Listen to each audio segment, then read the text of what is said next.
ንሎሚ ንምሳሕ ትኾነና ሒዘ ኣቕሪበ ዘለኹ ኣዝያ ቀላል ኣብ ውሽጢ ደቃይቅ ትዳሉ ኮይና ከምኡ ከዓ ኣብ ሓንቲ ድስቲ ብሓንቲ ኢንግሪዳንት ማለት እዩ ከም ዝሪኦ ዘለና ብመጀመርታ ኣብዚ ማይ ኣፍሊሕና ፓስታና ክነብስል ኢና ማለት እዩ ሓንቲ ባኮ ወይ ከዓኒ 450 ግራም ተጠቂመ ካብኡ ኣብ ዝቐፂለ ዕብይ ዝበለ ባዴላ ኣብ ሓዊ ድሕሪ ምስኽታት ዘይቲ ወሲኸሉ ማለት እዩ ካብኡ ከዓ ኣነ ንሎሚ እታ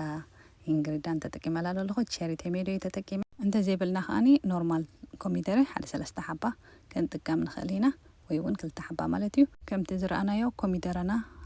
ማዩ ህፍፍ ምስ በለ ከዓ ጭፍለቕ ነብሎ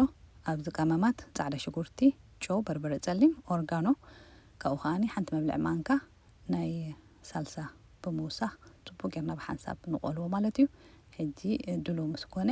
ፍርቂ ናይ ሻሂ ማንካ ሽኮር ወሲኸሉ እዚ ከዓ ነቲ መፂፅ ንምስባር ማለት እዩ ካብኡ ሶስና ድሉ ምስ ኮነ በቲ ማይ ናይ ፓስታ ዝበሰለ ማለት እዩ ኣትሪፈ ካብኡ ገይረ ኣቃጢነዮ ካብኡ ካብቲ ዝበሰለ ፓስታ ናብቲ ሶስ ብምውሳኽ ከዓ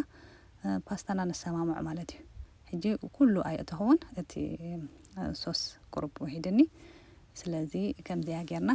ከምኡ ድማ ዝረሳዕኩልኩም ቤዝል ምስቲ ጦቕ ድሕሪ ኢሉ ምስቲ ስልሲ ብጣዕሚ ጥዑም ቃና እዩ ዝህብ ኣነ ግን ቤዝለይ ስለ ወዲየ ዝነበርኩ ነንእሽተይ ኣብ መወዳእታ ኣትየሉ ማለት እዩ ካብኡ እዛ ፓስታና ከምዛ ትርእይዋ